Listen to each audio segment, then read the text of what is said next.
Dans chaque recoin de la planète, des ombres denses de la jungle à l'immensité silencieuse de l'océan, réside une puissance silencieuse capable d'arrêter un cœur et d'éteindre une vie en un instant.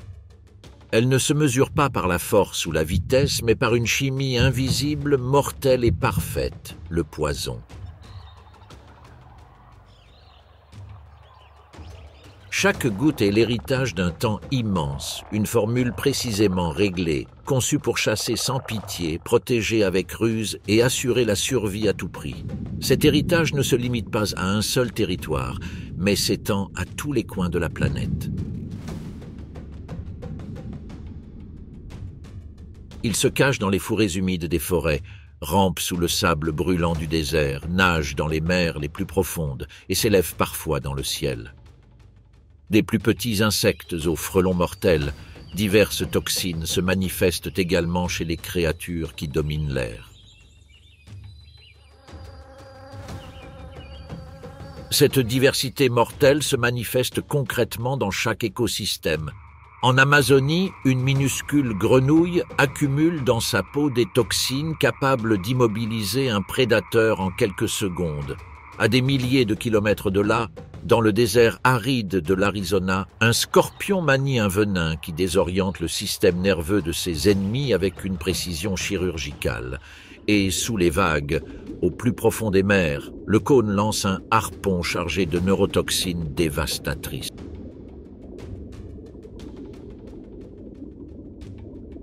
Chacune de ces créatures démontre que la létalité n'est pas accidentelle.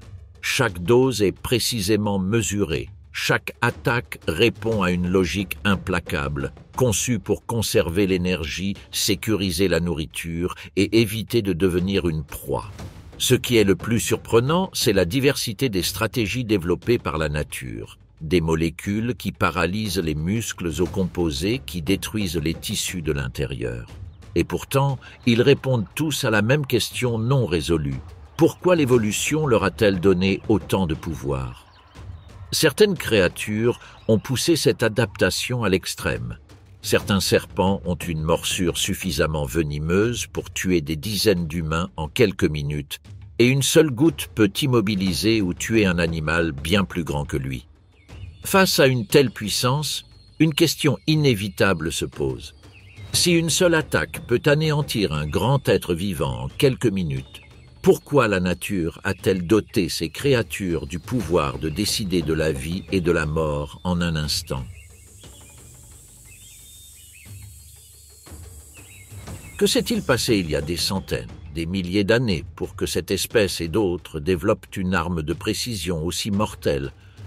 Pour commencer à comprendre pourquoi l'évolution a donné un pouvoir aussi disproportionné à certaines créatures, nous devons nous plonger dans l'un des environnements les plus extrêmes pour la biodiversité, la forêt tropicale brésilienne. Là, sous une épaisse canopée de feuilles, où l'humidité ne se dissipe jamais et où l'obscurité enveloppe le sol comme une couverture constante, nous découvrons que la létalité n'appartient pas toujours aux géants. Parmi les feuilles humides et les bûches tombées, un minuscule prédateur incarne le paradoxe du venin mieux que quiconque. De petite taille, mais possédant une puissance capable de vaincre des adversaires beaucoup plus grands. Un marsupial nocturne curieux et affamé fouille les branches pourries à la recherche d'insectes faciles à trouver. Son museau fouille avec insistance, inconscient de la présence d'une créature qui ne tolère aucune intrusion. Soudain, une silhouette sombre surgit de l'obscurité, aux longues pattes et robustes. L'araignée se dresse sur ses pattes avant, découvrant ses crocs dans un geste qui semble signaler un avertissement. Il ne recule pas, ne cède pas. Ses pattes avant fendent l'air comme des lames invisibles, marquant la frontière entre menace et attaque. Le marsupial, inconscient du risque, frappe maladroitement. L'araignée esquive et contre-attaque rapidement. Ses crocs s'enfoncent dans la chair tendre, libérant une bouffée de venin qui atteint directement le système nerveux de sa victime. Le marsupial se contorsionne quelques instants, ses muscles se tendant puis se paralysant. Son corps reste immobile sur la litière de feuilles et le silence revient comme si de rien n'était. L'araignée baisse les pattes, retrouve son calme et disparaît dans l'ombre humide de la jungle. À cette occasion, comme à tant d'autres, la jungle a été témoin de la façon dont le poison dicte le destin, rapide, précis et définitif.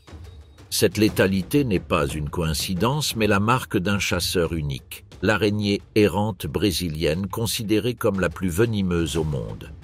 Il vit dans les forêts tropicales du Brésil, se déplaçant sur le sol au lieu de tisser des toiles pour attendre sa proie. Son comportement est errant et agressif. Il ne construit pas de piège en soi et ne se tient pas en embuscade. Il sillonne le terrain à la recherche d'opportunités, chassant activement. Dans cette traque constante, chaque ombre devient un abri, chaque recoin un terrain de chasse. L'obscurité de la jungle est leur plus grand allié et leur stratégie est aussi directe que mortelle. Mais aucun de ces avantages ne serait significatif sans la ressource qui définit leur suprématie, le venin. Un mélange de neurotoxines capable de bloquer la communication entre les nerfs et les muscles. En quelques secondes, il peut rendre incontrôlable même la proie la plus agile. Son efficacité se reflète dans diverses scènes de jungle. Une petite grenouille est rapidement immobilisée, un oiseau tombant à sa portée perd coordination et équilibre, et même un rongeur imposant s'effondre de paralysie. Sa précision transforme chaque rencontre en une démonstration d'évolution poussée à l'extrême. Cependant, l'araignée ne gaspille pas son énergie à chaque fois qu'elle se présente, car sa toxine est coûteuse à produire. La production de ces molécules complexes nécessite de l'énergie, des nutriments et du temps, des ressources qui ne sont utilisées que lorsque cela est réellement nécessaire. Par conséquent, l'oiseau errant brésilien ne l'utilise pas comme une simple menace, mais comme une ressource chirurgicale qui assure la nourriture ou repousse les prédateurs. Sur le sol de la jungle, où chaque nuit peut faire la différence entre manger ou mourir de faim, cette stratégie précise devient la clé de leur survie. Leur efficacité ne se mesure pas seulement à leur capacité de chasse. Elle se reflète également dans leur façon d'affronter toute menace qui croise leur chemin, faisant preuve d'un courage et d'une maîtrise de soi peu communs chez leurs congénères, qui fuient, se cachent ou attendent souvent que l'intrus s'éloigne. Le loup errant brésilien, quant à lui, se tient fermement, lève les pattes avant et montre les crocs. C'est un avertissement clair, un geste annonçant qu'il est prêt à attaquer. Et lorsqu'il le fait, les conséquences sont généralement définitives. La vie de cette araignée incarne l'essence même du venin comme arme offensive. Elle ne possède aucune défense passive, ni aucune couleur vive pour avertir les prédateurs de sa toxicité. Dans la jungle brésilienne, où tout est en tension constante, c'est l'un des exemples les plus extrêmes de la façon dont la chimie de l'évolution peut transformer un petit chasseur en un redoutable prédateur. Cependant, tous les animaux venimeux de la jungle n'adoptent pas la même stratégie. L'araignée errante attaque en utilisant son venin comme une épée tranchante, mais d'autres, au contraire, ont exploité le pouvoir de la chimie dans une direction totalement différente. Ce sont des créatures qui ne se cachent pas dans l'ombre et ne tentent pas d'embuscades silencieuses. Leur avertissement est visible, marqué par des couleurs vives et des peaux imprégnées de toxines qu'elles n'ont pas besoin de révéler. Et le plus déconcertant, c'est que certains d'entre eux, malgré leur petite taille, possèdent une force si disproportionnée qu'un seul contact peut décider entre la vie et la mort. À plus de 3000 km au nord-ouest de l'endroit où l'araignée errante erre dans la forêt tropicale brésilienne, l'humidité est différente. Ce n'est pas la même forêt, même si la végétation luxuriante est tout aussi étouffante. Ici, dans les forêts tropicales du Choco en Colombie, la pluie tombe avec une constance presque absolue, nourrissant un monde saturé de verdure, de mousse et de feuilles brillantes. Le son n'est pas dominé par le silence, mais par le chœur incessant des insectes et le murmure de l'eau qui coule le long des troncs. Dans ce scénario, la stratégie de survie ne consiste pas à attaquer, mais à avertir sans violence, à dissuader l'ennemi avant le combat. Dans ce monde, la défense est chimique et inscrite sur chaque centimètre carré de la peau. De cet enchevêtrement humide et vibrant émerge une minuscule créature, pas plus grande que le bout d'une main, dont la renommée transcende largement sa taille. La dendrobate dorée renferme l'une des armes les plus mortelles de la nature. Malgré son apparence discrète, sa biologie est extraordinaire. La concentration de toxines dans sa peau dépasse celle de tout autre vertébré connu. Cette singularité en fait une énigme fascinante pour la science et en même temps un avertissement vivant pour ses prédateurs.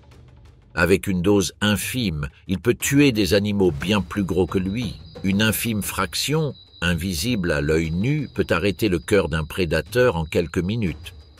Face à une telle létalité, une question inévitable se pose immédiatement. D'où tire-t-elle cette force ? Contrairement à l'araignée errante qui produit son venin de l'intérieur, cette grenouille ne fabrique pas sa toxine de toutes pièces. Sa force vient de ce qu'elle consomme. Leur régime alimentaire, composé principalement de fourmis, de coléoptères et de petits invertébrés chargés d'alcaloïdes, est à la base d'un processus biochimique fascinant. En ingérant ses proies, la grenouille incorpore et transforme les composés en batrachotoxine, une molécule qui agit sur les canaux sodiques des cellules nerveuses, altérant leur fonction jusqu'à provoquer une paralysie totale. En d'autres termes, chaque saut qu'il fait, chaque insecte qu'il attrape, est un autre élément de base dans la construction d'un poison qu'aucun autre animal n'égale en puissance. Mais cette létalité pose un dilemme. Si sa peau est imprégnée d'une substance capable de tuer en quelques millièmes de grammes, comment se fait-il que la grenouille elle-même ne succombe pas à sa propre arme ? La réponse réside dans l'une des adaptations les plus surprenantes de la nature. Leurs canaux sodiques, les mêmes que ceux bloqués par la toxine chez d'autres animaux, ont subi de légères modifications structurelles. Ce changement, presque imperceptible au niveau moléculaire, les rend inaccessibles au venin. Ainsi, ce qui est mortel chez d'autres créatures est inoffensif chez elles. La grenouille vit entourée de son propre poison sans aucun risque, comme si sa peau était un océan toxique et qu'elle était le seul poisson capable d'y nager. Mais dans la jungle, tout ne dépend pas de la chimie. Ici aussi, l'opportunité est reine. Et quand la faim frappe, même les signes les plus évidents peuvent être ignorés. C'est dans ces moments-là que la létalité de la grenouille passe de la théorie à l'action. Sur une large feuille, immobile après la pluie, la grenouille reste calme, essuyant l'humidité de sa peau luisante avec ses pattes avant. Elle n'a pas besoin de fuir ni de se cacher. D'en haut, un faucon de la jungle l'observe. Parmi l'enchevêtrement de branches, le rapace jauge la distance, inconscient du piège sur lequel il s'apprête à tomber. La descente est rapide, un battement d'ailes, un coup précis. Les griffes se referment sur la grenouille et l'espace d'un instant, le chasseur semble triomphant. Mais le contact suffit. À travers les membranes de la bouche et la peau des pattes, la toxine pénètre comme un courant invisible. Le faucon lâche sa proie et bat des ailes en signe de désespoir. Son vol, régulier et contrôlé quelques secondes auparavant, devient soudain erratique. Le poison bloque la communication entre ses nerfs et ses muscles, et chaque tentative d'évasion est plus maladroite que la précédente. En quelques minutes, les forces du prédateur s'épuisent. La grenouille, immobile, reste sur la feuille, indemne, inconsciente du drame qu'elle vient de déclencher. Il n'y a eu ni poursuite ni confrontation. L'alchimie a fait son œuvre. Cependant, tous les habitants de la jungle ne commettent pas cette erreur. De nombreux animaux ont appris qu'approcher ces grenouilles revient à jouer avec la mort. Avant même de goûter à leur peau toxique, un avertissement visible les avertit clairement. Le danger est inscrit sur leur apparence. Dans un monde où le camouflage est souvent la meilleure défense, leur stratégie est inverse, se montrer effrontément. Mais comment une couleur peut-elle sauver une vie, alors que la jungle entière est un festival de teintes vives ? Tous les habitants de la jungle ne se firent pas aux essais et aux erreurs pour découvrir. Beaucoup apprennent avant de toucher. Un jeune oiseau se déplace entre les branches au bord d'une clairière, attiré par le mouvement des insectes. À l'approche d'une feuille brillante, il s'immobilise net. La grenouille posée sur la verdure émet non seulement une légère odeur, mais présente également un motif que l'oiseau de proie reconnaît même sans l'avoir goûté auparavant. Depuis des générations, les oiseaux insectivores, les petits mammifères et les reptiles ont appris à associer les couleurs vives à un prix élevé. Certains l'ont fait par expérience personnelle. D'autres ont hérité d'une prédisposition à éviter le risque. Dans la pratique quotidienne, cela se traduit par des décisions vitales. L'oiseau se retourne et part à la recherche de nourriture qui ne nécessite pas d'apprentissage à la dure.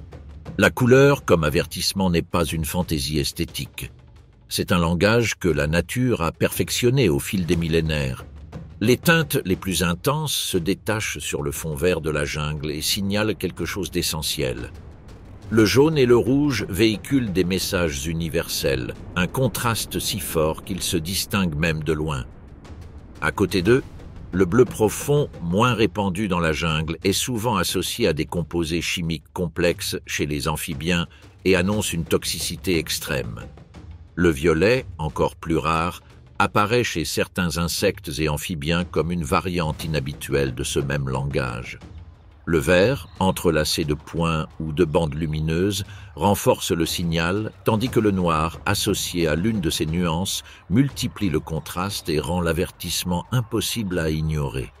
Cependant, la couleur n'est pas une mesure exacte de la quantité de toxines transportées par un animal. Une teinte plus vive ne garantit pas toujours une plus grande létalité.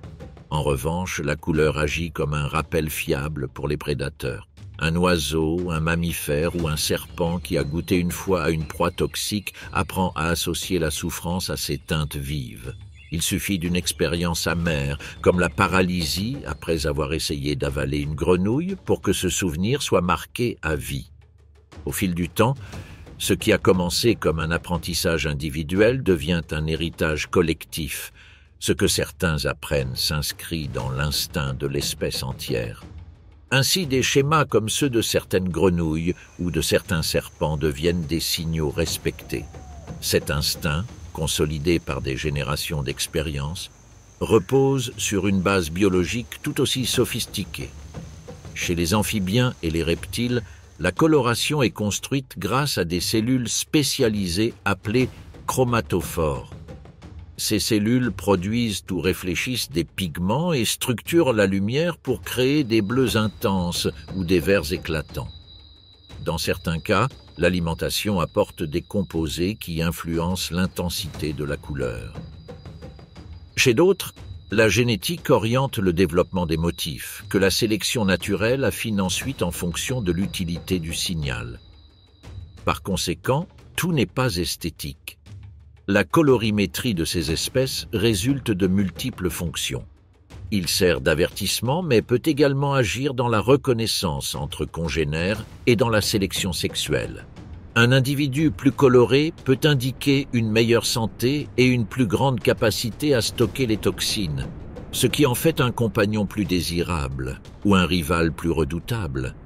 La présence de couleurs résout un autre problème pratique. Dans l'obscurité dense d'un sous-bois, l'odeur et le comportement peuvent ne pas constituer des avertissements lointains. Au contraire, un motif visuel à fort contraste transmet instantanément le message. Cependant, la couleur ne remplace pas le comportement. Certains animaux associent une posture défensive à leur coloration, dressant leur corps ou étendant leurs membres pour afficher pleinement leur motif.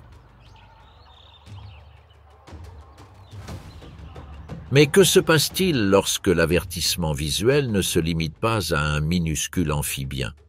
Dans la même forêt, parmi les feuilles et les branches, certains crocs mortels portent des codes tout aussi clairs, démontrant que la nature répète des stratégies efficaces à travers différentes lignées. Le motif à bandes rouges, noires et jaunes affiché par certains serpents corail est l'un des messages les plus reconnaissables. Chaque combinaison de couleurs agit comme un avertissement immédiat, transmettant au prédateur le même avertissement que des siècles d'évolution ont perfectionné chez les amphibiens.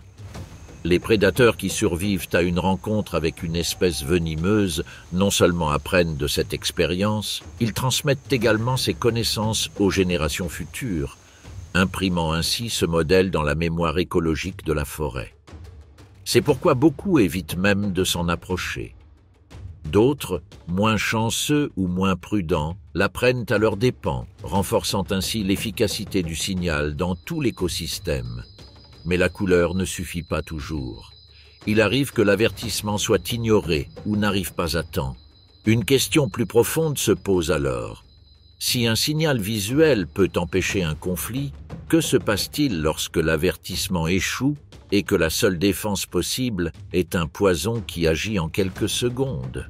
Au plus profond de l'Amazonie, des serpents comme le serpent corail et le serpent liane non seulement affichent des couleurs qui avertissent ou un camouflage qui trompe, mais ils ont également perfectionné des toxines capables d'arrêter la vie en quelques minutes. Les deux représentent des chemins opposés au sein d'une même stratégie. Le récif corallien, avec ses bandes rouges, jaunes et noires, proclame sa létalité au premier coup d'œil. La vigne, en revanche, s'appuie sur l'invisibilité de son corps allongé et élancé qui se fond dans les tiges et les branches du fourré. La jungle leur a appris que la survie dépend de l'envoi d'un message clair, intimider sans combattre ou attaquer sans prévenir. Le serpent corail est un exemple extrême d'avertissement et de puissance. Son venin neurotoxique est l'un des plus rapides du règne animal. Une brève morsure suffit à perturber la communication entre les nerfs et les muscles de sa proie. Le résultat est une paralysie quasi immédiate et une incapacité à respirer. En quelques minutes, même un animal plusieurs fois plus gros qu'un serpent succombe sans pouvoir réagir. Leur mode de vie reflète cette force, se déplaçant discrètement sous la litière de feuilles humides ou parmi les bûches tombées, évitant une exposition prolongée et démontrant qu'ils n'ont pas besoin de chasser leur proie pour dominer leur environnement. C'est cette efficacité qui explique pourquoi les prédateurs qui connaissent leur réputation prennent rarement des risques. Le simple contact de leur croc suffit aux oiseaux de proie et aux grands mammifères pour maintenir la prudence en gardant leur distance, conscients qu'une seule erreur peut leur coûter la vie. Mais que se passe-t-il lorsqu'un intrus curieux ignore l'avertissement? Un coati s'approche, renifle les feuilles humides, bouge ses pattes avec précaution, évalue les sons et les mouvements autour de lui. À quelques mètres de là, le serpent corail reste immobile, son corps presque invisible parmi les feuilles et les branches, attendant le bon moment. Le mammifère s'arrête, renifle à nouveau et fait un pas en avant. La tension est palpable à chaque instant, dans chaque mouvement retenu. Le serpent sent la proximité. Ses muscles se préparent à l'attaque, mais il n'agit pas encore. Le temps semble s'étirer. Lorsque le moment opportun arrive, le récif corallien attaque d'une morsure fugace.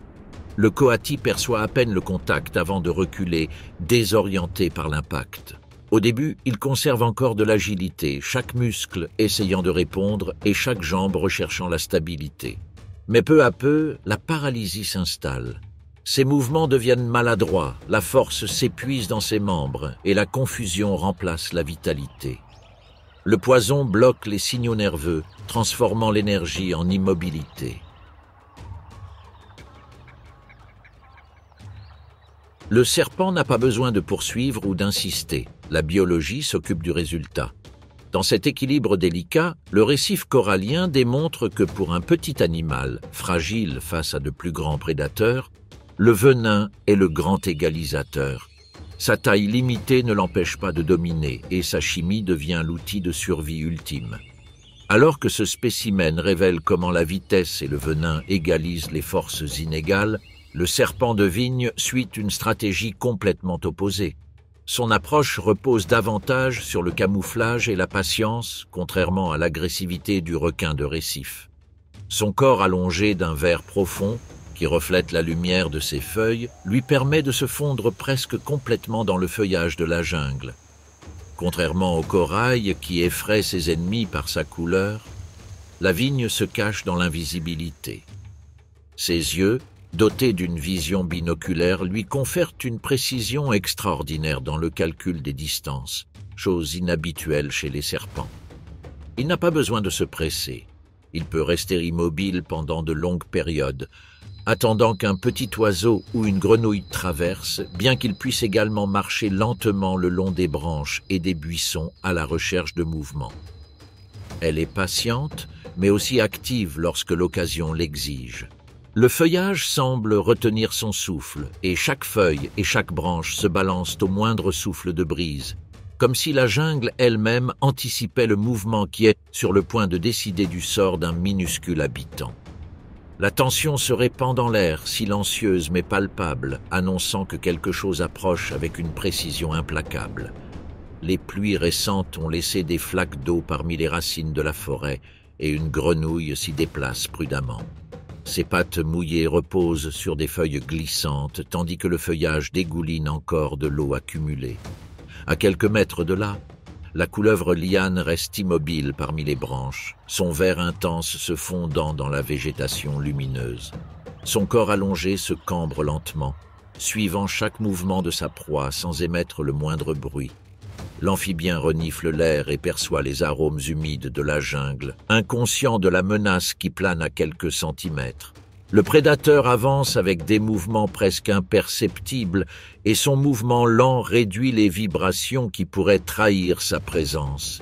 Le serpent liane mesure chaque espace avec une précision millimétrique et attend le bon moment. Lorsqu'elle attaque enfin, elle le fait avec une vitesse contenue mais mortelle. Sa morsure effleure à peine la peau de la grenouille et ce contact minime suffit à introduire un venin hémotoxique qui commence à se propager subtilement. La grenouille saute et tente de s'échapper, bien que ses mouvements deviennent bientôt maladroits. La circulation sanguine est perturbée, la coordination commence à faiblir et les muscles perdent progressivement de leur force. Chaque saut demande plus d'efforts, chaque respiration est moins efficace et l'énergie qui garantissait autrefois l'agilité s'estompe peu à peu sous l'effet mortel du poison.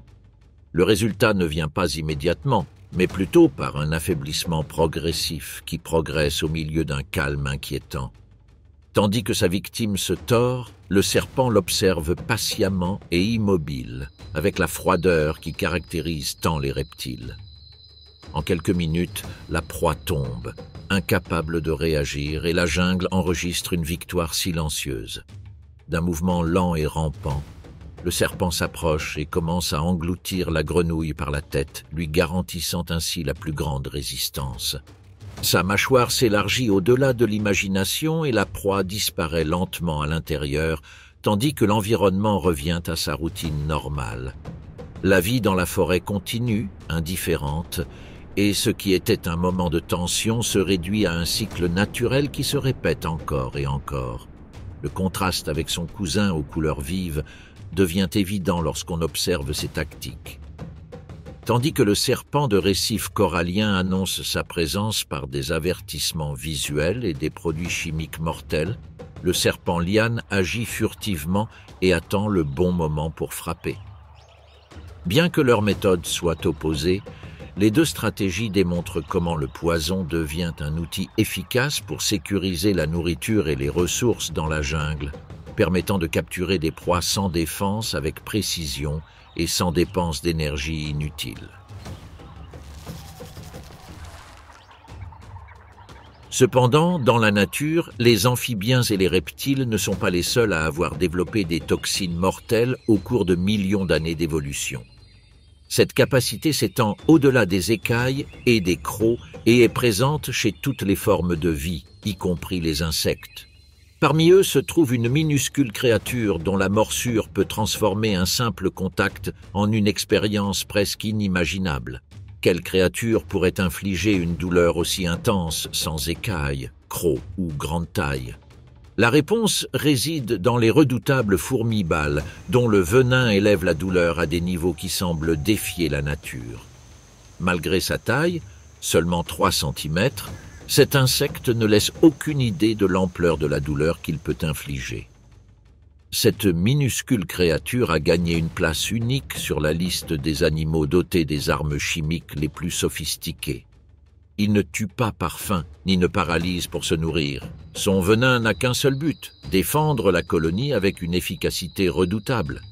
Mais le pouvoir de ces fourmis ne se limite pas à leur chimie mortelle. Il se reflète également dans leur organisation et leur discipline. Ils vivent organisés dans des nids situés au pied des arbres les plus robustes, et de là, ils se déploient en patrouilles infatigables, à la recherche de nourriture et protégeant l'entrée de leur nid. Chacun d'entre eux semble être un simple rouage de la machine sociale, mais derrière cette apparence inoffensive se cache une arme mortelle. Un dard relié à une glande qui produit l'un des venins les plus douloureux que l'évolution ait jamais conçus. Il s'agit de la ponératoxine, une molécule qui perturbe la transmission nerveuse. Contrairement à d'autres toxines qui provoquent paralysie ou hémorragie, cette substance n'est pas destinée à tuer. Son effet est immédiat et insupportable, comparable à une brûlure intense combinée à des décharges électriques capables de neutraliser tout intrus pendant des heures. On ne peut s'empêcher de se demander pourquoi un si petit insecte a besoin d'une arme aussi dévastatrice. L'explication tient à la vulnérabilité de leur monde. Entourés de mammifères, de reptiles et d'oiseaux capables d'anéantir toute la colonie en quelques secondes, les fourmis balles ont fait de la douleur leur bouclier le plus efficace. La sélection naturelle leur a donc donné une ressource capable de compenser leur désavantage de taille et de transformer une douleur extrême en moyen de dissuasion. Un grand prédateur n'a pas besoin de mourir pour apprendre sa leçon. Il lui suffit d'une expérience douloureuse qui le force à battre en retraite et à ne jamais revenir. Dans cet équilibre, la fourmi balle a trouvé sa force, un poison qui n'est pas mortel, mais qui laisse une marque indélébile sur ceux qui en souffrent. Ce mécanisme défensif atteint son expression maximale lorsque la colonie est en danger, et la réponse est immédiate et coordonnée. Lorsqu'il est menacé par un mammifère comme le tamandua, spécialiste de l'invasion des fourmilières, le sol devient une ruche de corps noirs qui se jette sur les pattes et le museau de l'intrus. Chaque piqûre envoie le dard à la base et délivre la toxine en quelques fractions de secondes, transformant la défense en une attaque rapide et mortelle. Le tamandua, sûr de sa taille et de ses griffes, parvient à peine à fouiller l'entrée du nid avant de ressentir une première piqûre, puis une autre encore. La douleur grandit comme une vague inarrêtable, muscles tendus, spasmes involontaires, sensation de brûlure qui monte dans les extrémités. Il n'y a pas de venin hémotoxique ou neurotoxique comme celui des serpents. Et il ne provoque ni paralysie ni collapsus. Il y a quelque chose de plus primitif et efficace, une souffrance pure qui désarme toute tentative de poursuivre l'attaque. En quelques minutes, le prédateur s'enfuit, vaincu, non pas par la mort, mais par l'intensité insoutenable de l'expérience. La fourmi balle de fusil ne chasse pas de grosses proies et n'a pas besoin de tuer pour survivre. Son venin n'agit pas comme une arme offensive, mais plutôt comme un bouclier chimique. C'est une stratégie tellement radicale qu'elle constitue même un cas extrême parmi les insectes. Là où d'autres optent pour la vitesse, le camouflage ou une morsure mortelle, cette espèce choisit le tourment comme avertissement. Dans le réseau complexe d'interactions de la forêt tropicale, cette adaptation est logique. En Amazonie, le danger est constant et le besoin de se défendre est quotidien. La nature a donc façonné des solutions extrêmes. Des minuscules amphibiens se camouflant dans les flaques d'eau et les feuilles mouillées, aux reptiles rampant dans la litière de feuilles. Ils ont tous appris la même leçon. Dans ce royaume grouillant, la chimie est le langage universel de la survie. Au plus profond de la forêt tropicale, où l'humidité s'accroche à chaque feuille et où la vie semble germer en abondance, nous nous déplaçons vers un environnement où l'abondance est moindre et la stratégie pour rester en vie prend des formes différentes. La végétation luxuriante est laissée derrière nous, et devant nous s'étend une immensité dorée, où le soleil n'accorde aucun répit et le sable semble dévorer toute trace d'humidité. Ici, dans le désert, la vie ne disparaît pas, elle se réinvente. À première vue, il semblerait impossible que dans un endroit où chaque goutte d'eau est un trésor, les animaux investissent de l'énergie dans la fabrication de poisons, une ressource biologique coûteuse et exigeante. Si dans la jungle, la concurrence féroce justifiait cette dépense, dans un environnement où les ressources se font rares, la question devient inévitable. Comment se fait-il qu'ici, là où il ne reste rien, certaines créatures aient mis au point des toxines aussi puissantes? Comment l'anatomie de ces animaux parvient-elle à maintenir un mécanisme aussi coûteux en énergie et en eau sans les condamner à l'échec? Pour comprendre cela, il faut penser en termes d'économie de la vie.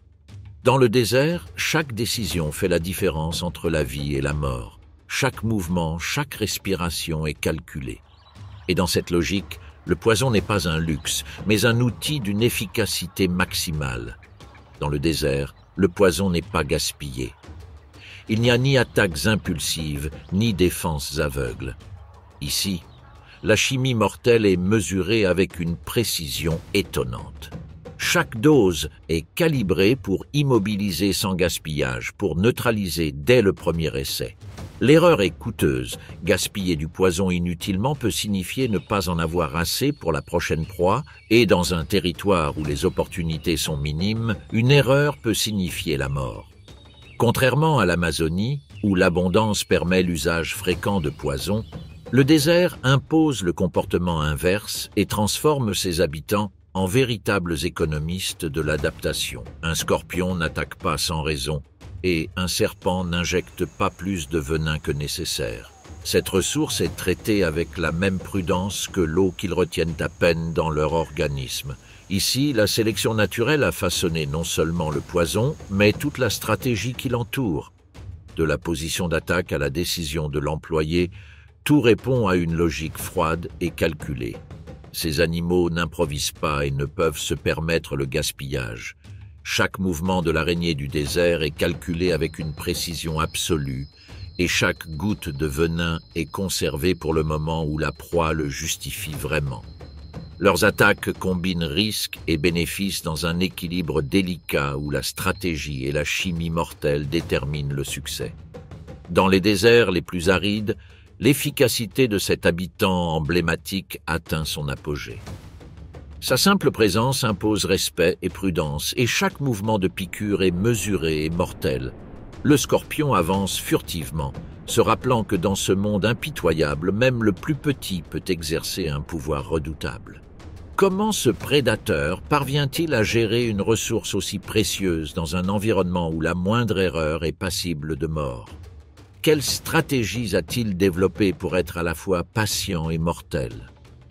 Contrairement à la forêt tropicale, le désert est austère. Chaque être vivant qui y habite a appris à survivre selon des règles implacables, économiser l'énergie, minimiser les risques et ne rien gaspiller.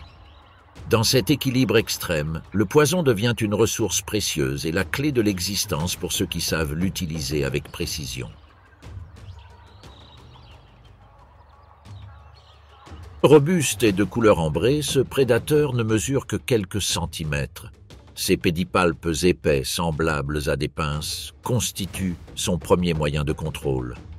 Mais le véritable pouvoir réside dans la queue segmentée, arquée au-dessus du corps, culminant dans le telson, une structure bulbeuse qui abrite la glande à venin reliée à un dard courbé et pointu.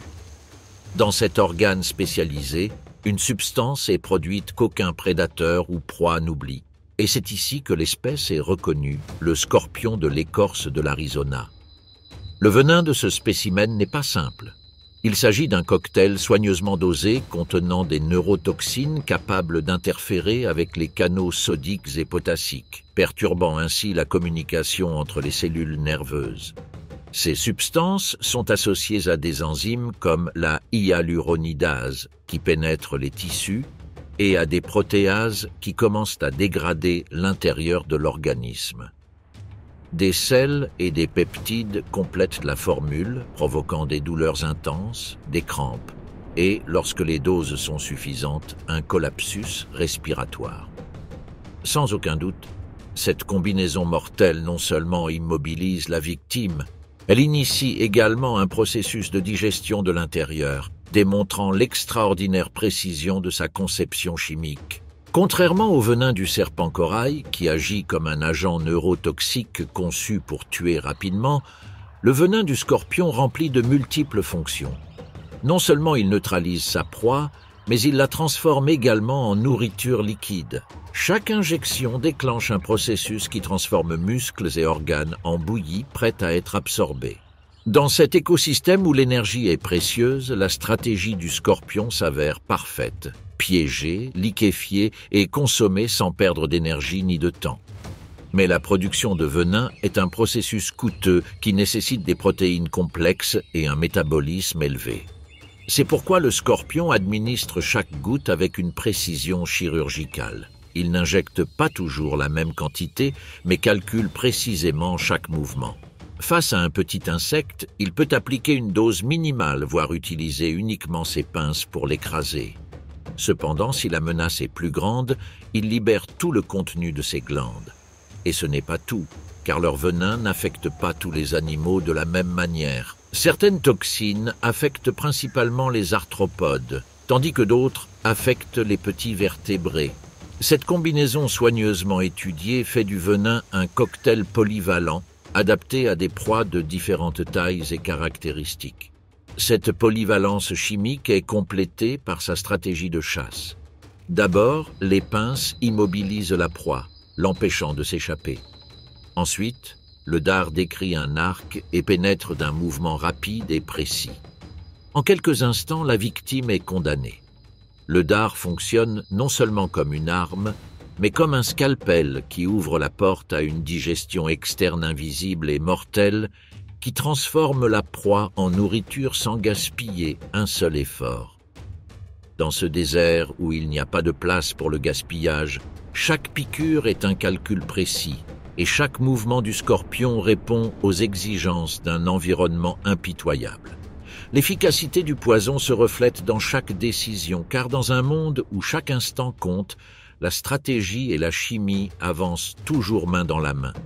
Alors que le soleil se retire et que la chaleur de la journée diminue, l'instinct qui guide la chasse s'adapte à l'obscurité qui enveloppe l'arène. La nuit ouvre un monde différent, où chaque ombre peut signifier une menace ou de la nourriture, et seuls les plus prudents parviennent à survivre. Quels secrets se cachent dans les fissures du sol aride? Qui ose s'aventurer parmi les ombres qui cachent des prédateurs invisibles? Des replis de la terre sèche émerge un habitant du désert, petit, cuirassé et armé d'armes précises. Le scorpion d'écorce d'Arizona entame sa ronde nocturne.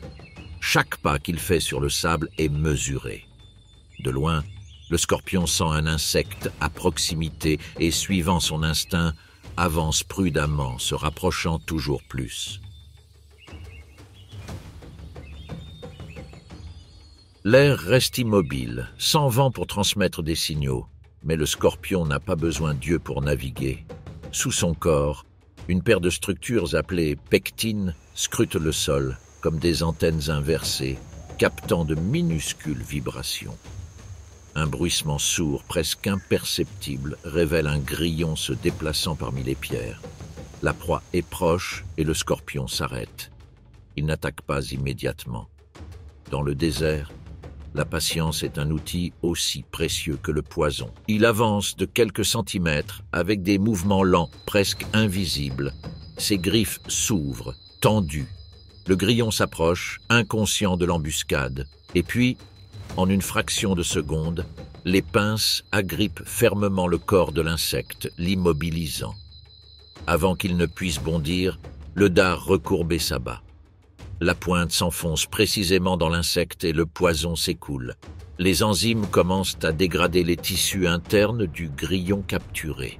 Le grillon ne meurt pas instantanément, mais il cesse de se battre car son système nerveux est défaillant.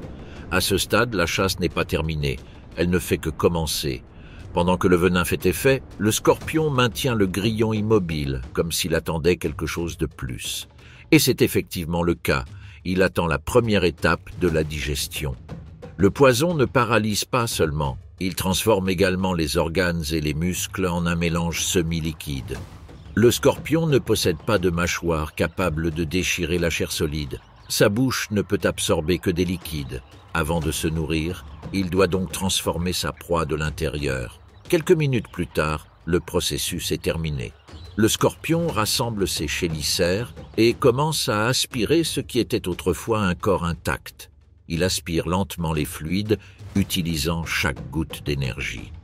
Quand c'est fini, il ne reste qu'une structure vide, la carcasse d'un grillon qui n'a plus ni vie ni substance. Ainsi, dans un environnement où la pénurie dicte les règles, le scorpion a joué sa meilleure carte. Un venin qui non seulement tue, mais nourrit aussi.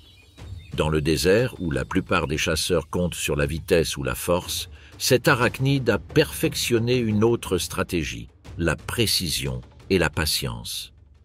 Cependant, tous les habitants de ce royaume aride ne dépendent pas d'un dard pour survivre. Certains, plus grands et plus lents, ont trouvé leur propre moyen de défense caché. Sa menace ne se révèle pas immédiatement, et dans un monde où chaque erreur peut coûter une vie, cela suffit à imposer le respect. Au milieu des rochers brûlants et des buissons épineux du désert, quelque chose avance prudemment. Son corps bas et lourd est recouvert d'écailles dures, chacune dotée de petites plaques osseuses semblables à des perles. Cette armure n'est pas conçue pour la vitesse ou l'agilité, mais pour la patience de celui qui sait que la survie se mesure en pas silencieux et calculés. Son nom résonne comme un écho ancien, le monstre de Gila. Il habite les pentes rocheuses, les lits de rivières asséchées et les broussailles du désert de Sonora, entre l'Arizona et le nord-ouest du Mexique. Sa seule présence rappelle que dans ce paysage, chaque créature a appris à faire de la prudence une arme. Il passe une grande partie de sa vie sous terre, un refuge où la température reste stable. Le jour, il se cache dans des terriers de rongeurs abandonnés ou des crevasses profondes, des endroits qui le protègent de la chaleur extrême et des prédateurs. Il n'émerge que lorsque les conditions le permettent, avec la chaleur déclinante du printemps ou après les pluies de mousson. Il marche alors d'un pas posé le long des berges des ruisseaux asséchés, levant la tête et sortant sa langue fourchue pour analyser le paysage chimique avec son organe voméro-nasal. Chaque mouvement est calculé, chaque décision est orientée vers la survie dans un environnement où l'énergie doit être gérée avec précaution. Le monstre de Gila ne court pas à travers champs comme un coureur. Il préfère repérer les nids et terriers cachés où vivent ses petits, sélectionnant sa nourriture avec précision. Ufs d'oiseaux et de reptiles, poussins fraîchement éclos et petits mammifères sans défense. Chaque repas est une stratégie de haute performance. Il se nourrit rarement, mais il stocke suffisamment de réserves dans sa queue et son abdomen. Il peut rester longtemps sans manger en un an, et dans le désert, cette patience devient un atout. Le venin qui le rend unique ne se trouve pas dans des crocs creux ou un dard, mais plutôt logé dans des glandes spécialisées de la mâchoire inférieure. Les dents rainurées permettent à la toxine de s'écouler lentement, et le lézard doit mordre et maintenir la pression pour distribuer la salive toxique. Il ne s'agit pas d'une frappe instantanée, mais plutôt d'une prise obstinée qui transforme la morsure en une injection soutenue et précise. La chimie qui circule dans ces sillons est complexe et précise. Elle est composée de protéines et de peptides qui influencent la pression artérielle et la transmission nerveuse, ainsi que d'enzymes qui favorisent la dispersion du venin dans les tissus. Chez les petites proies, les effets se font sentir immédiatement. La coordination est perturbée, la vitalité diminue et la douleur immobilise. Dans les nids de rongeurs ou d'oiseaux, l'impact est définitif en quelques minutes et la proie s'arrête de bouger avant de se rendre compte de ce qui s'est passé.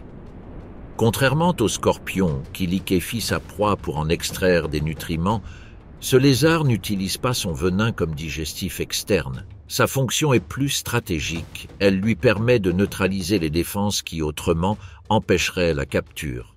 Chaque morsure est lente mais précise, conçue pour immobiliser la proie sans avoir à la poursuivre et à dépenser une énergie précieuse dans un environnement où l'eau et la nourriture sont rares. La toxine agit dès son écoulement, brisant la résistance, altérant la coordination et garantissant que la chasse se déroule efficacement, sans risque supplémentaire pour le prédateur. Le monstre de Gila prouve que l'évolution peut placer du venin là où on ne l'attend pas et exiger une patience calculée de la part du prédateur. Une morsure qui agit à la fois comme une arme et un verrou. Mais l'histoire du venin ne se limite pas au désert. À des milliers de kilomètres des arroyos arides de l'Arizona et des ombres pierreuses de la Gila, il existe un autre domaine où la chimie de la vie définit la chasse et la défense. Nous nous dirigeons vers l'Afrique subsaharienne, un continent où chaque toxine et chaque morsure ont des conséquences immédiates et où l'évolution a tracé des chemins surprenants. Ici, tandis que certains animaux perfectionnent des poisons de plus en plus puissants, d'autres ont appris à les affronter et parfois à les tourner à leur avantage. Cela soulève la question qui guide cette nouvelle exploration. Que se passe-t-il lorsqu'un animal décide que le poison ne sera pas une limite mais une opportunité? Aux confins de la savane et dans les broussailles sèches, une silhouette petite, compacte et déterminée émerge. Elle n'a ni la taille d'un grand félin, ni la force d'une hyène. Mais elle possède quelque chose que peu osent défier, une réputation acquise grâce à son audace. Il s'agit du ratel, une créature qui a fait de l'audace et de la résilience sa marque de fabrique. Son pelage bicolore, noir sur le ventre et blanc grisâtre sur le dos, est plus qu'un ornement. C'est un symbole dans le paysage désertique africain. Ceux qui le connaissent savent que l'affronter peut entraîner de profondes blessures et une leçon amère. Mais ce qui le rend vraiment extraordinaire n'est pas son apparence, mais sa biologie. Alors que la plupart des animaux ont perfectionné des poisons pour la chasse ou la défense, ce petit mammifère a emprunté une voie différente, les neutraliser. Dans une course évolutive où les serpents sont devenus plus toxiques pour survivre, le ratel a décidé de ne pas être une proie facile. Et il y est parvenu grâce à une adaptation qui semble provenir d'un laboratoire, des protéines dans son sang qui se lient aux toxines et les bloquent avant qu'elles n'aient un effet mortel. Il n'est pas invulnérable.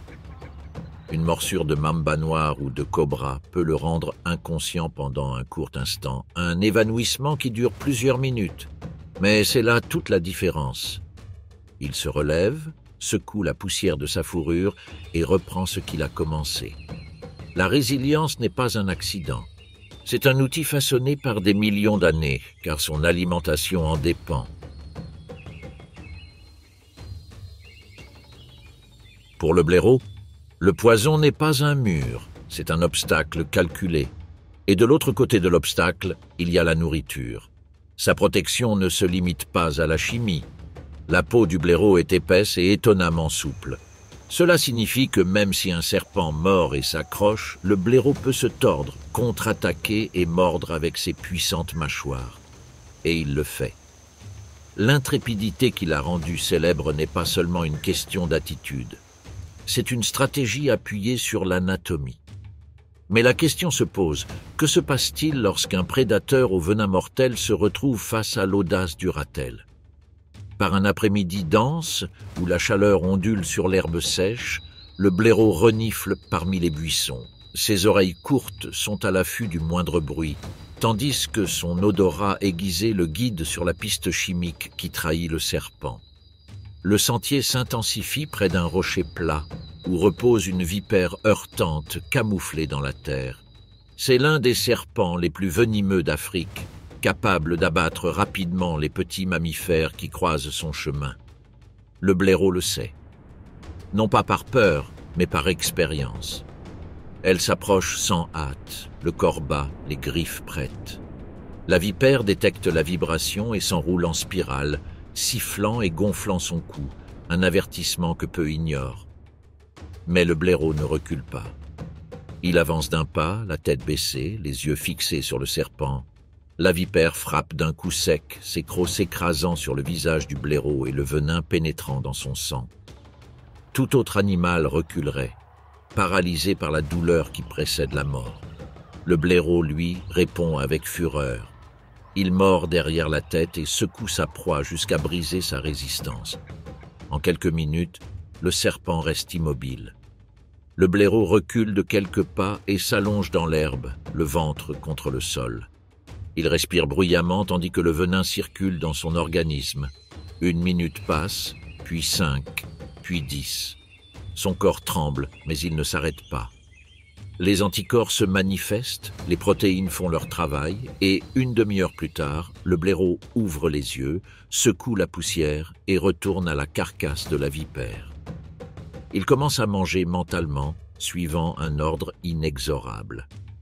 Chaque bouchée lui fournit l'énergie nécessaire pour des jours. La scène peut paraître brutale, mais c'est l'issue logique d'une course où il n'y a pas d'égalité. Ici, l'évolution ne récompense pas la force excessive ni la vitesse incontrôlée. Elle récompense l'adaptation. Et le ratel est la preuve vivante que la chimie n'appartient pas seulement à ceux qui l'ont inventée pour tuer. Elle est aussi un bouclier pour ceux qui ont refusé de mourir. Son histoire ne contredit pas la logique du poison, elle la complète, car dans la nature, aucun avantage n'est éternel. Si un blaireau peut résister à la chimie mortelle d'un serpent, quelles autres créatures ont appris à contourner les règles du venin ou même à le tourner à leur avantage? À des milliers de kilomètres des savanes africaines, la même loi régit un monde différent, l'océan. Là, la lutte pour la survie ne se déroule pas entre les racines ou les terriers, mais dans les eaux libres où les menaces flottent, nagent et se cachent. Dans cet espace tridimensionnel, le venin cesse d'être une ressource cachée et devient une force qui domine chaque rencontre, fonctionnant comme une véritable symphonie chimique qui régule la vie et la mort dans le royaume marin. Sous la surface, la sensation est trompeuse. Tout semble lent, paisible. De légers courants déplacent des colonies de coraux, des bancs de poissons scintillent d'une lumière miroitante, mais le silence est rempli d'armes invisibles. Là où sur Terre la vitesse peut sauver une vie, dans l'eau, il n'y a nulle part où fuir. Le silence sous-marin est empli d'armes invisibles. Là où sur la terre ferme la vitesse peut sauver une vie, ici, nulle part où fuir. Dans l'océan, la stratégie repose sur la chimie. Et peu de créatures le démontrent aussi précisément que le cône. À première vue, c'est inoffensif. Un coquillage au motif géométrique repose immobile sur le sable blanc, tel un ornement de récif perdu. Il ne bouge pas, ne rôde pas, ne poursuit personne. Pourtant, sous cette immobilité, un mécanisme mortel se cache. Chaque escargot possède une fléchette creuse reliée à une glande chargée de neurotoxines, une combinaison de peptides spécialisés appelés conotoxines. Chaque molécule attaque les muscles, les nerfs et les sens de sa proie d'une manière différente, s'adaptant au type d'animal qui ose s'approcher. Lorsqu'un poisson curieux s'approche trop près, l'escargot tire. Le harpon transperce les écailles en une fraction de seconde et la toxine agit avec une précision impitoyable. Le venin bloque les canaux sodiques des membranes nerveuses, interrompant le signal électrique qui coordonne chaque mouvement. La proie reste rigide, suspendue comme une feuille morte, tandis que l'escargot étend calmement sa trompe et l'avale tout entière. Chaque tir est calculé. Préparer le harpon et la toxine prend du temps, mais attendre est la garantie d'une réussite assurée. Chez l'escargot cône, lenteur et létalité se combinent en parfaite harmonie. Point de précipitation, pas d'effort superflu, seule l'efficacité pure prévaut, une stratégie chimique qui domine chaque rencontre et démontre qu'en pleine eau, la survie est écrite en molécules et non en vitesse. Mais tous les tueurs des océans n'ont pas besoin de projectiles. Certains transforment leur propre corps en fantômes chargés de mort. Entre les tentacules presque invisibles d'une méduse-boîte, des fragments de lumière semblables à des cristaux liquides. Cela paraît fragile, mais chaque filament est un piège chimique. Des milliers de nématocystes, de minuscules capsules armées, attendent le moindre contact. Lorsqu'un poisson ou une tortue entre en collision avec cette forêt transparente, les capsules jaillissent, perçant des aiguilles microscopiques qui injectent du venin à une vitesse qui défie l'imagination. En quelques secondes, la victime est en état de choc et son cœur peut s'effondrer avant que l'animal ne comprenne ce qui l'a frappé. C'est l'un des poisons les plus rapides et les plus mortels qui existent, conçu pour tuer sans poursuite. Ici, pas de lutte, juste du contact et du silence. Plus bas, là où le récif se décompose en sable et débris, règne un calme absolu.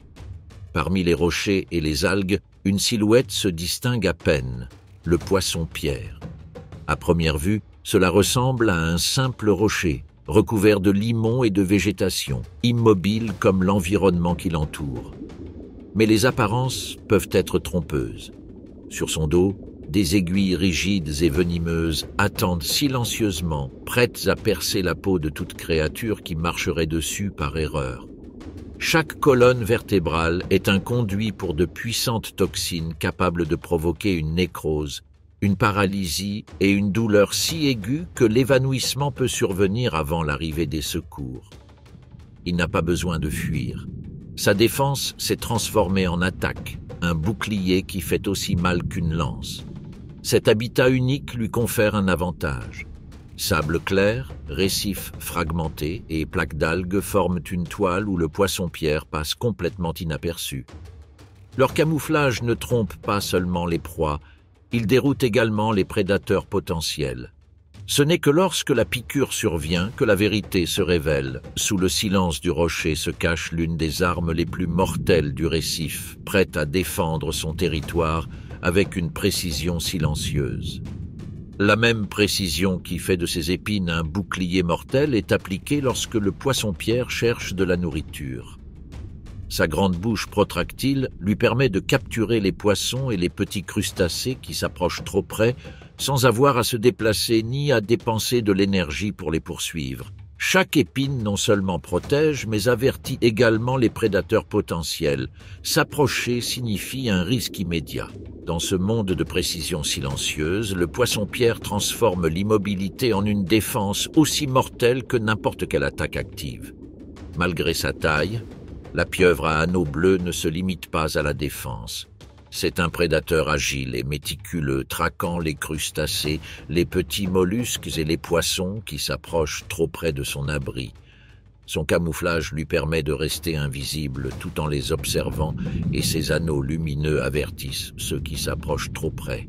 Lorsqu'il décide d'attaquer, il étend rapidement ses bras et mord, injectant de la tétrodotoxine qui immobilise la proie avant qu'elle ne puisse s'échapper. Chaque mouvement est calculé. Le venin n'est pas seulement un bouclier, mais un outil parfait pour capturer de la nourriture sans dépenser d'énergie inutile. Dans ces eaux, où le danger se cache dans chaque ombre et où chaque courant peut transformer un instant en vie ou en mort, chaque créature a perfectionné sa propre stratégie. Ces 4 espèces, avec 4 tactiques différentes, ont clairement montré une chose. Dans l'océan, la vitesse n'est pas toujours synonyme de puissance. Ici, la chimie détermine qui survit et qui succombe. Une simple goutte de toxine peut décider d'un destin, et la précision silencieuse devient la force suprême de ce monde sous-marin. Mais toutes les eaux ne sont pas salées.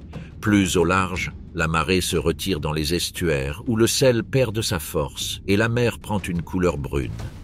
De là, les rivières coulent à travers les jungles et les savanes, véritables corridors liquides qui abritent une vie diversifiée. Si la chimie est devenue un art en pleine mer, l'évolution a ici développé d'autres tactiques aussi mortelles qu'inattendues. En Afrique et en Asie, les rivières chargées de limon cachent des silhouettes immobiles au fond. Les poissons-chats se cachent parmi les troncs et les racines englouties, en quête d'oxygène. Leur corps plat et leurs moustaches qui effleurent le fond marin leur permettent de naviguer dans l'obscurité. Ils ne possèdent ni crocs ni mâchoires capables d'écraser. Leur fonction de défense et d'alerte repose sur les épines qui couronnent leurs nageoires dorsales et pectorales.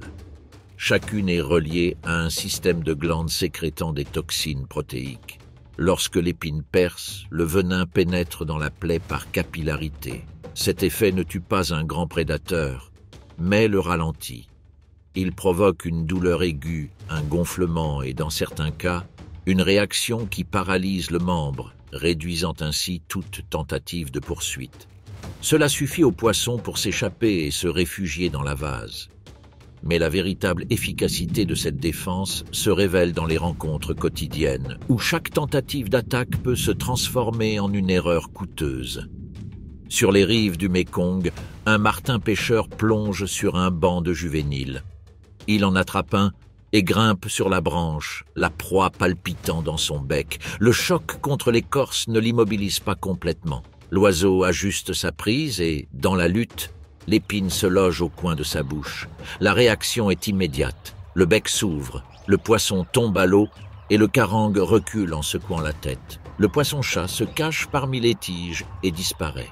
Au Congo, la scène se répète avec de jeunes loutres et des mains humaines à la recherche de nourriture dans des eaux troubles. Pour un poisson dépourvu de vitesse et de dents acérées, cette alchimie est la ligne entre continuer à respirer ou être réduit en fragments. Plus à l'ouest, le continent s'enfonce dans un labyrinthe verdoyant où l'humidité est permanente. Là, dans les cours d'eau lents de l'Amazone, un chasseur apparemment inoffensif navigue dans la colonne d'eau. Elle n'a ni épine ni dard. Elle ne produit aucune toxine. Son arme est l'électricité pure. L'anguille électrique mesure jusqu'à 2 mètres et son corps cylindrique est tapissé de milliers d'électrocytes, des cellules modifiées qui étaient autrefois des fibres musculaires. Chacune d'elles agit comme une batterie miniature. Activées en série, elles délivrent une décharge bien supérieure au seuil tolérable par un muscle. Ce n'est pas un poison au sens chimique du terme, mais il remplit la même fonction, neutralisée. À l'ombre d'une branche boueuse, l'anguille se love parmi les racines submergées. Un banc de petits poissons passe, inconscient de sa présence. Puis, l'eau vibre. D'abord une brève onde désorientante, puis les pieux se dressent et une série de pulsations parcourt la colonne liquide. Les poissons tremblent, perdent leur coordination et flottent avec raideur. Le prédateur se déplace lentement et en attrape un, puis un autre, sans gaspiller une seule goutte de poison, ni faire un mouvement brusque. Dans la même fraction de seconde où la décharge atteint sa tension maximale, la scène se résout. L'électricité, dans ce contexte, est une extension de l'environnement. L'eau conduit, amplifie et convertit le courant en une liaison invisible qui maintient le barrage. Le coût énergétique est considérable. Générer des décharges nécessite de stocker des ions et de coordonner leur déclenchement comme s'il s'agissait d'un orage contrôlé. Mais l'efficacité compense largement. Dans un monde où la visibilité est nulle et où le courant transporte des signaux chimiques, l'électricité offre quelque chose qu'aucune toxine ne garantit: la vitesse absolue. Même face à un prédateur potentiel, un seul choc suffit à ouvrir une brèche et à s'échapper. Cette double fonction, attaque et défense, explique pourquoi cette adaptation a prospéré dans les rivières où la compétition est féroce et où les profondeurs ne permettent pas de longues fuites. Comparés aux toxines, les chocs électriques semblent représenter un saut évolutif vers un autre niveau. Le poison s'infiltre et agit silencieusement, goutte à goutte, jusqu'à ce que la proie ne puisse plus réagir. L'électricité frappe comme un éclair liquide, ne laissant aucun temps d'action. Ces deux stratégies ont été conçues pour résoudre le même dilemme: capturer ou survivre sans épuiser ses réserves dans un environnement dense et trompeur. En eau douce, la poursuite est impossible. Chaque mouvement consomme de l'oxygène dans un liquide qui le retient mal. C'est pourquoi la précision est essentielle. Une colonne vertébrale chargée au moment précis ou une impulsion qui parcourt tout le corps sous nos yeux. Les fleuves sont des artères qui coulent entre les continents et en eux la vie s'accroche avec des armes invisibles. Le poison et l'électricité ne sont pas des caprices. Ce sont des réactions affinées au fil de millions d'années dans un paysage où le calme est un mirage. Même ici, où le courant semble calme, la chimie et la physique décident qui nourrit et qui devient nourriture. Et dans cet équilibre fragile, la survie continue d'écrire son histoire avec des charges, des molécules et des stratégies qui défient l'imagination. Tout au long de ce voyage, nous avons exploré des jungles, des déserts et des endroits où la vie se réinvente pour perdurer. Au milieu des ombres de la forêt amazonienne, sur les sables brûlants du désert et sous la surface des océans, nous découvrons un fil conducteur qui unit tous ces mondes, le poison et les toxines mortelles. Ces substances ne sont pas de simples armes. Elles représentent des solutions biochimiques perfectionnées par l'évolution de multiples façons, capables d'attaquer, de défendre et même de faciliter la digestion de ceux qui les possèdent. Chaque organisme qui les utilise révèle, de manière tangible, comment la vie traduit la chimie en survie. Quel que soit le scénario, car la nature a trouvé dans la chimie un langage universel qui lui permet de survivre et de prospérer. Parmi ses protagonistes les plus impressionnants figure l'araignée errante brésilienne qui déploie un arsenal de neurotoxines mortelles. Sa morsure n'est pas simplement un avertissement, mais une attaque précise, capable de faire s'effondrer le système nerveux de sa proie et de la neutraliser avant qu'elle ne puisse réagir. L'agressivité de ce prédateur, combinée à la rapidité de ses déplacements, en fait un chasseur implacable dans l'obscurité de la jungle. Dans le même écosystème, la minuscule dendrobate n'a besoin ni de crocs ni de griffes, car son système de défense se trouve dans sa propre peau. La batrachotoxine qui l'imprègne rend chaque contact mortel, garantissant que toute tentative d'attaque est immédiatement punie. Cette toxine n'est pas le produit de sa propre synthèse, mais plutôt obtenue par son alimentation, incorporant des composés de petits insectes et les transformant en un véritable bouclier chimique. L'énergie d'autres créatures est ainsi convertie en pur poison, démontrant ainsi une réutilisabilité poussée à l'extrême. Mais après ce voyage, une question inévitable se pose. Pourquoi certaines espèces ont-elles développé du venin et d'autres non, même au sein d'un même groupe? Pourquoi certaines grenouilles accumulent-elles des batrachotoxines dans leur peau alors que d'autres, très similaires, restent inoffensives? Et pourquoi certains serpents ont-ils perfectionné les crochets injecteurs tandis que d'autres s'appuient uniquement sur la constriction? La réponse n'est pas unique, car tout indique que de multiples facteurs sont impliqués et entrelacés dans l'histoire évolutive de chaque lignée.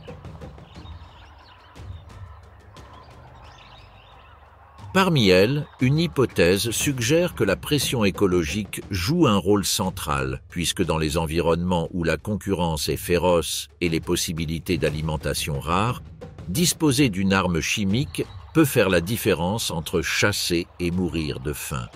Dans les jungles denses, où la visibilité est limitée et les prédateurs abondants, une toxine mortelle peut être la garantie de survie la plus sûre. L'alimentation joue également un rôle clé, car certaines espèces ne synthétisent pas leurs toxines et les absorbent par leur alimentation. C'est le cas des dendrobates venimeux qui transforment les alcaloïdes de petits insectes en composés mortels. Alors que certaines espèces obtiennent leurs toxines à partir de leur alimentation, d'autres, comme les serpents et les scorpions, produisent leurs propres neurotoxines par des voies biochimiques complexes, une capacité qui résulte de mutations et d'adaptations génétiques spécifiques. La biologie moléculaire est impliquée dans ce processus où des changements surprenants se produisent. Les duplications de gènes créent des copies de gènes qui codaient auparavant des protéines normales, et au fil du temps, ces copies pourraient être modifiées sans affecter la fonction originale de la protéine. Ces modifications ont permis à la protéine d'évoluer en une toxine capable d'altérer les nerfs, les muscles ou les cellules, transformant ce qui était autrefois inoffensif en une arme chimique mortelle. C'est comme si la nature prenait des outils courants et existants et, par des ajustements mineurs, les réinventait dans un but complètement nouveau et surprenant. Cependant, même la créativité moléculaire a un coût, car la production et le maintien de ces toxines nécessitent de l'énergie et des ressources. Son coût métabolique est élevé, c'est pourquoi il n'est maintenu que chez les espèces où le bénéfice l'emporte sur l'investissement, comme c'est le cas de l'araignée errante brésilienne, dont la neurotoxine mortelle transforme chaque attaque en une garantie de survie et de chasse réussie. Cette même efficacité se reflète tout au long de la chaîne alimentaire, où la pression agit des deux côtés, les proies développant des défenses et des stratégies pour éviter d'être chassées, et les prédateurs ajustant leurs tactiques pour les capturer. À mesure qu'un individu développe une résistance, son homologue perfectionne son venin. Et ainsi, pendant des millions d'années, une course aux armements constante s'ensuit. De cette façon, des toxines de plus en plus complexes apparaissent, accompagnées de signaux visuels et chimiques qui avertissent du danger, affichant des couleurs vives, émettant des odeurs piquantes et se manifestant par des comportements d'avertissement. Dans ce contexte, des créatures minuscules et fragiles à première vue ont transformé leur faiblesse en une ressource imbattable. La chimie leur a donné la capacité de vaincre des adversaires des dizaines de fois plus grands, d'immobiliser des prédateurs et même de transformer leur propre corps en un champ de mines biologiques. Ce qui semblait être un désavantage de taille et de force s'est transformé en l'une des armes les plus efficaces que l'évolution ait jamais conçues. Et, par essence, toutes ces espèces partagent quelque chose de plus que leur toxicité, une extraordinaire résilience. Elles ont émergé dans des écosystèmes extrêmes, dans des environnements où la vie ne tient qu'à un fil et ont trouvé une réponse alliant précision, économie et efficacité brutale. Le poison devient ainsi une stratégie aussi élégante qu'impitoyable. Nous savons aujourd'hui que, dans la nature, la survie dépend rarement de la force brute. Elle est souvent inscrite dans des molécules, dans des canaux ioniques, à petite dose capables de changer le cours d'une vie. Le poison n'est ni un caprice, ni un mal, c'est une adaptation. C'est la solution chirurgicalement conçue par l'évolution pour ceux qui ne pouvaient vaincre par la taille ou la vitesse, mais qui pouvaient le faire par l'ingéniosité chimique. En fin de compte, la question n'est pas de savoir pourquoi le poison existe, mais comment la vie continuera à le réinventer. Car tant qu'il y aura des prédateurs et des proies, tant qu'il y aura une lutte pour la survie, la chimie restera une arme, un outil et un langage, et le monde restera, à bien des égards, une planète gouvernée par les toxines.